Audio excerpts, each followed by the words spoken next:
안녕하십니까. 저는 한국자원봉사협의회 상임대표 라재건입니다.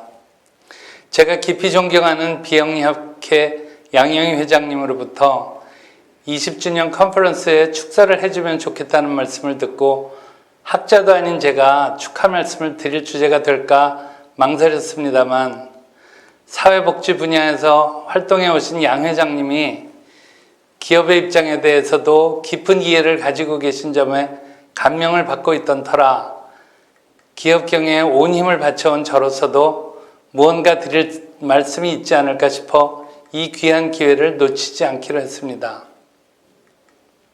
게다가 비영리학회의 초대 회장이신 정규영 교수님은 제가 졸업한 연세대학교 상경대학의 교수이기도 하셨고 유니버스 미시간의 선배이기도 한 존경하는 분이어서 오랜만에 뵐 수 있겠구나 하고 설레는 마음이었는데 코로나가 심해져 이렇게 영상으로 저희 회사에서 축사를 녹화하게 되었습니다. 얼마 전 숭실사이버대 정무성 총장님으로부터 이제 세계는 복지국가에서 복지사회로 넘어가는 과정에 있다라는 말씀을 듣고 복지사회로 진입하기 위하여 우리가 준비해야 할 것은 무엇일까에 관하여 말씀을 나눈 적이 있습니다. 무엇을 필요로 할까? 그리고 무엇이 현실적으로 가능한 것일까? 제가 미시간에서 공부하던 시절 마케팅 과목의 첫 시간 케이스 스터디의 주제가 수녀들이 미혼모들을 돌보는 단체에서 후원금이 줄어들어 어려움을 겪고 있는 데 대한 해결책을 찾아보는 내용이었습니다.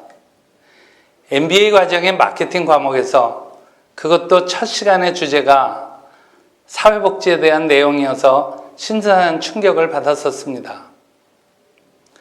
다양한 의견들이 오고 가던 과정에서 논의의 흐름은 수녀님들이 후원금을 내는 분들에 대한 대가를 지불하지 않았던 것이 후원금 감소의 주 원인으로 지적되었고 5 수녀님 중에 한 분이 후원금을 보내주는 분들에게 그들이 보내주는 후원금이 얼마나 귀중하게 사용되고 있는지에 대한 소통에 전념함으로써 후원금들이 다시 늘어나 활발하게 활동을 재개할 수 있게 되었다는 결론이었습니다. 저는 유학을 마친 후 4년 만인 1988년 인천 수출산업단지에 고강도 알루미늄 튜브를 제조하는 조그만 공장을 차리고 공장에서 밤샘을 하며 젊은 시절을 보냈습니다.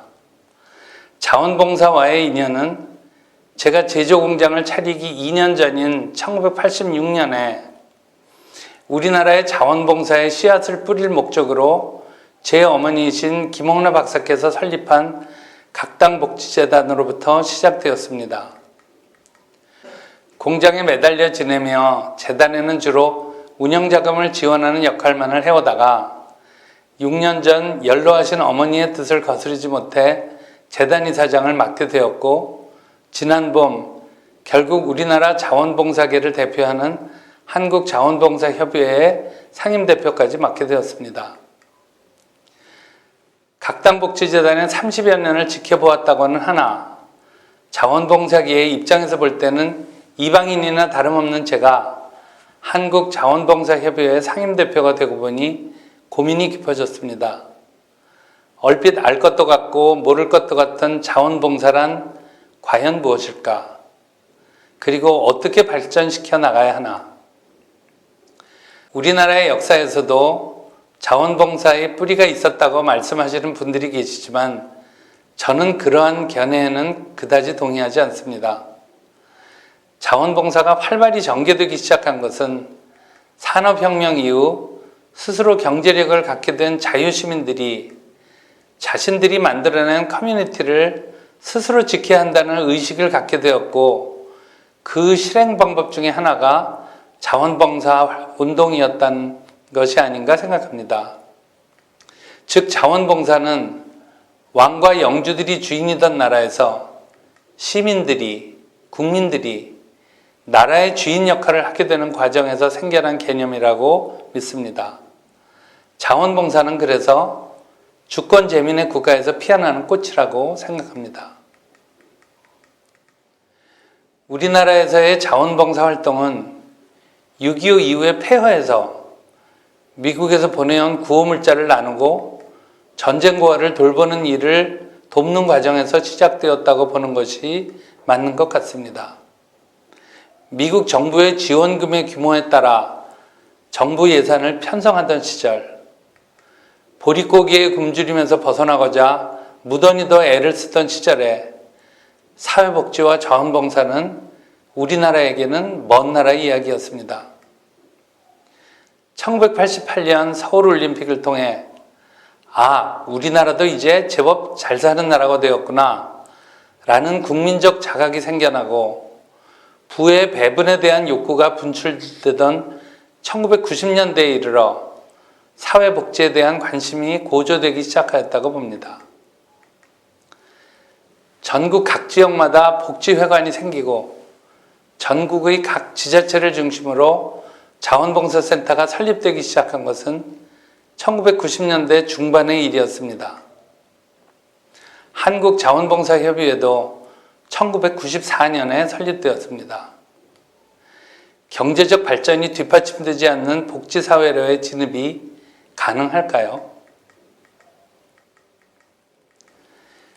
경제발전을 위한 부가가치의 창출은 기업활동을 통해 이루어집니다. 기업활동이 주로 쌀떡에 쌀을 채우는 일이라면 사회복지와 자원봉사는 쌀떡에 쌀을 필요한 곳에 배분하는 일이라고 생각하고 있습니다.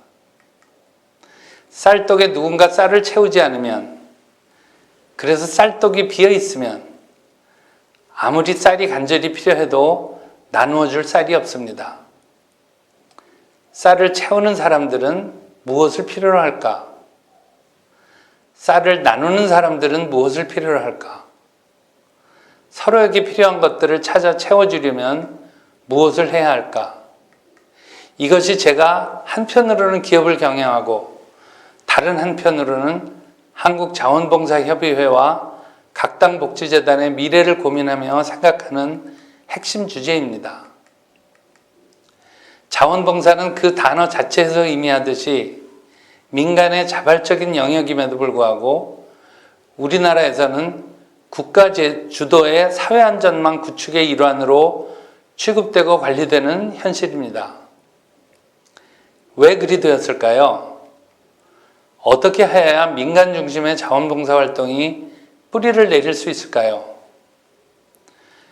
저는 근본적으로는 세계 최빈국에서 선진국 문턱까지 달려온 숨가쁜 압축 성장의 과정에서 국민들이 스스로를 돌이켜보고 나라의 주인으로서의 자각과 그에 따른 주인의식이 싹트고 성장하는 과정이 생략되었기 때문에 필연적으로 마주하게 된 문제가 아닌가 생각하고 있습니다.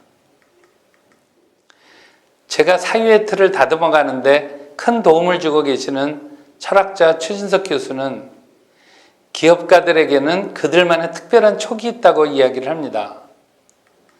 매일매일의 의사결정이 바로 생사를 가를 수 있는 유일한 직업이기 때문이라는 거죠. 요즘에 불고 있는 인문학 열풍은 기업인들에 의해 시작되었다고 합니다. 기업의 지속가능한 생존을 위하여는 인문학적 사고가 반드시 필요하다는 자각에서 시작되었다는 주장입니다. 기업의 생존과 지속적인 성장은 선도적인 사고와 함께 그 생존의 바탕이 되는 국가와 사회가 안정되어야 한다는 것이 기업가들의 사고의 영역에 들어오기 시작하고 있다는 의미로 해석할 수 있지 않나 생각해 봅니다. 사회와 공존하지 못하는 기업들의 설 자리는 계속 좁아지리라고 봅니다. 한국비영리학회 창립 20주년을 맞아 이윤을 추구하는 기업의 입장에서 기업의 활동이 복지사회 구축과 대치되는 방향이 아니라 서로 보완될 수 있는 방향으로의 활발한 연구를 부탁드려 봅니다. 감사합니다.